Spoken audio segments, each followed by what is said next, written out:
உங்க பேரு? புஷ்பலதாம்மா. எங்கேருந்து வரீங்கம்மா? முத்தப்புதுப்பேட்டை, ஆவடிக்கு அடுத்தால. சொல்லுங்க. எனக்கு 3 பிள்ளைங்க இருக்காங்க. 2 பையன், 1 பொண்ணு.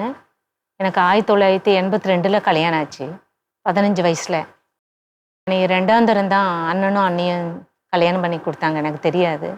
அவங்க திருவட்டூரில் கிளாஸ் ஃபேக்ட்ரியில் வேலை செஞ்சுருந்தாங்க. அந்த நேரம் பந்த் ஆகி போச்சு. போய் சொல்லி கல்யாணம் முடிச்சுட்டாங்க. கல்யாணத்துக்கு பணம் ஷேர் பண்ணி தரேன்னு விட்டுட்டாங்க. அதில் எங்கள் குடும்பம் கொஞ்சம் இதாக இருந்தது. அப்படி இருந்தும் கல்யாணம் பண்ணி அங்கே திருவட்டூருக்கு போன உடனே அவங்க இந்த கச்சேரி, கலா நிகழ்ச்சி இதிலேயே போயிட்டே இருந்தாங்க. எனக்கு சாப்பாடுக்கு ரொம்ப கஷ்டமாக இருந்து. எங்கள் வீட்டில் நாங்கள் பூ கட்டுவோம்.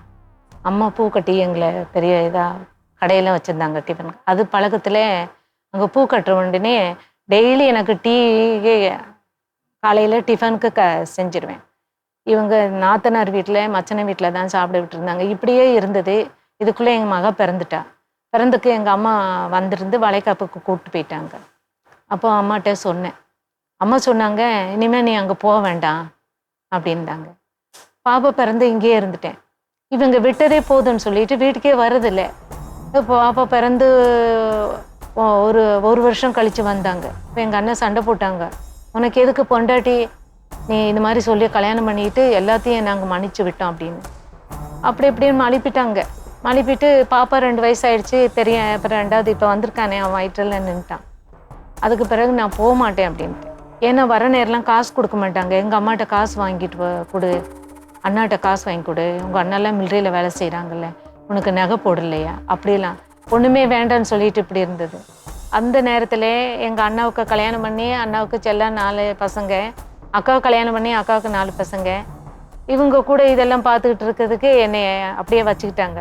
இதுக்கிடையில் நான் 2வது லவ் பண்ணி கல்யாணம் பண்ணிக்கிட்டேன். வெள்ளைப்பாண்டியன்னு சொல்கிறேன் பார்த்தீங்களா, என் கணவர் 2வது நான் லவ் பண்ணி வீட்டுக்கு வந்து சாப்பிடுவாங்க, கடைக்கு இடைக்கு எடுத்துகிட்டு போவாங்க. அவங்க கடை ஓப்பன் பண்ணியிருந்தாங்க. அப்போ அவங்க கேட்டாங்க, என்னை பிடிச்சிருக்கா உனக்கு, உன் வாழ்க்கை இப்படி ஆகிப்போச்சு, கல்யாணம் பண்ணிக்கிறியா? நான் கல்யாணம் பண்ணிக்கிறேன்னு. ஆனால் இவங்க எங்கள் அண்ணாவுக்கு அப்பாவுக்கு யாருக்கும் தெரியாமல் மூத்தவன் 22 நாள் குழந்தை. அந்த குழந்தை பிரசவத்துக்கு கூட இவங்க ஆனந்த அப்பா தான் பைசெல்லாம் கொடுத்து பிரசவம் பார்த்துது. புரியல எனக்கு. எங்கள் வீட்டுக்காரர் நான் கட்டினவங்க வந்து நாராயணன். அவங்க மாலை போட்டிருந்தாங்க ஐயப்பா சாமிக்கு.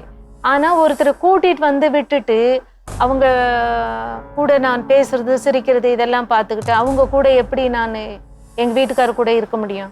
அவங்க வேறு மாதிரி வழியில் என்ன இது பண்ணாங்க. அதனால எனக்கு பிடிக்கல. இவங்களை 2வது தரமாக கல்யாணம் பண்ணிக்கிட்டேன். இந்த மூத்தவங்க போனவங்க தான் வரவே இல்லை. எங்கள் பாப்பாவையும் நான் எங்கள் பையனையும் தூக்கிட்டு ஊருக்கே போயிட்டேன்.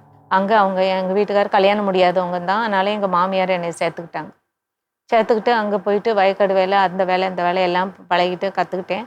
அங்கே போயிட்டு சின்னவன் பிறந்தான், பெரியவன் ஆளாயிட்டு படிக்கிற ஆள். ஏதோ பிரசவத்துக்கு செலவு பண்ணாங்க என்ன சொன்னீங்களே? பிரசவத்துக்குமா ஆஸ்பத்திரிக்கு போகிறதுக்கு காசு இல்லாமல் இருந்தது.